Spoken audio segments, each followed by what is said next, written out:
Donc, suite de l'activité, nous avons la fonction f de x égale 1 tiers de x au cube moins x plus 2 sur l'intervalle moins 3, 3. Et nous devons avoir sa courbe représentative sur la fonction. Sur la calculatrice, pardon. On va sur la touche menu, fonction, on ajoute une fonction et on écrit notre brave fonction. Attention à ne pas aller à sortir de la fraction, à sortir de la puissance avec la touche avancée. Voilà. C'est pas mal. Donc je peux demander de tracer le graphique. Alors là, il n'est pas tracé exactement comme je le veux, puisque la fonction est définie sur l'intervalle moins 3, 3. Et là, c'était tracé entre moins 10 et 10. Donc moins 3, 3 pour avoir des valeurs un peu plus correctes. Voilà. Y automatique, ok.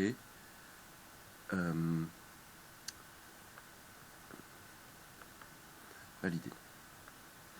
Donc, voilà la courbe représentative de la fonction.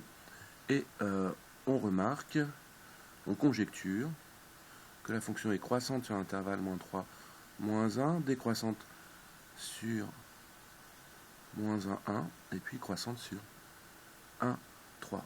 Donc je vais tracer ce tableau de variation.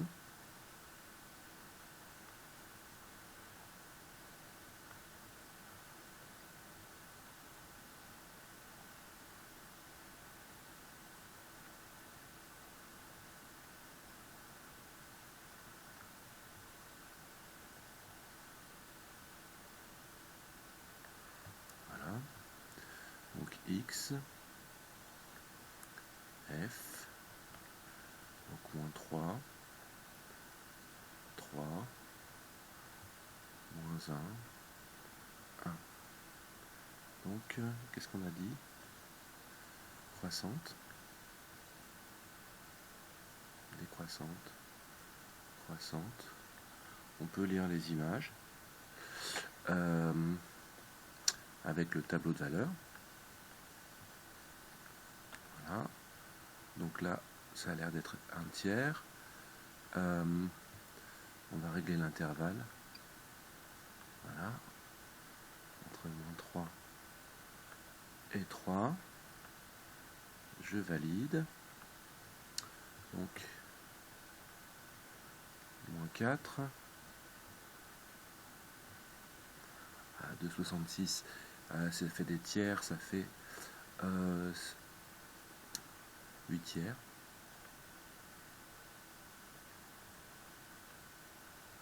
1, ça fait 4 tiers. Et 8. Voilà, donc le tableau de variation de la fonction. Ensuite, il était demandé d'étudier la fonction dérivée. Donc on calcule la fonction dérivée. Donc c'est une fonction polynôme. Donc 1 tiers de x, alors qui se présente sous la forme d'une somme de fonctions dérivables, elle est dérivable. Et pour la dérivée, on utilise la somme des dérivées. Donc 1 tiers de x au cube. Donc là c'est de la forme k fois u. Donc la dérivée de k fois u c'est k fois u'. Donc je garde le 1 tiers. Et le u' c'est la dérivée de x au cube. C'est 3x au carré. La dérivée de moins x, eh bien c'est moins 1. Et puis la dérivée de plus 2, c'est plus 0. Alors on simplifie, et ça fait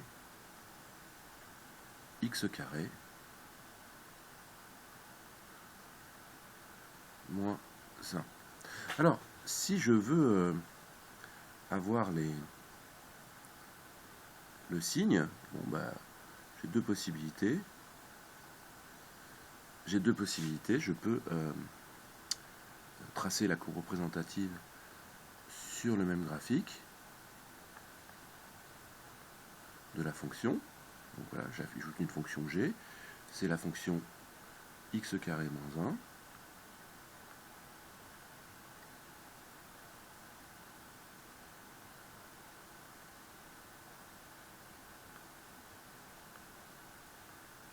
Je trace le graphique.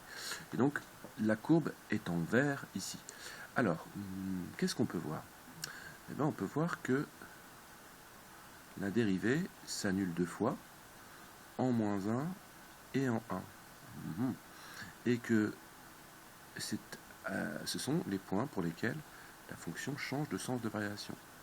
Que la fonction dérivée est positive sur l'intervalle moins 3, moins 1, négative sur moins 1, 1, et positive sur 1, 3.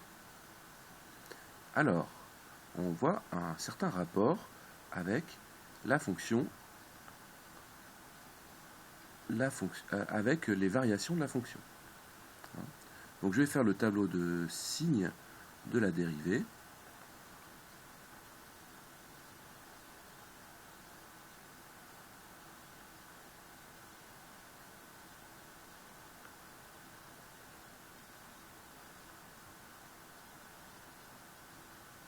Donc ici c'est le signe.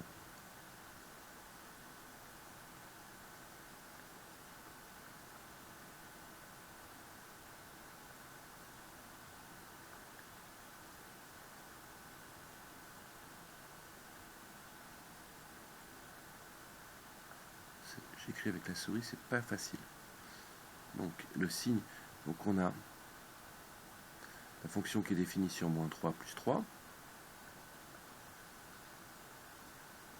Ah, mais pour étudier la fonction, on peut faire, c'est x plus 1, facteur de x moins 1, identité remarquable. On a un trinôme du second degré, donc qui s'annule en moins 1 et en plus 1.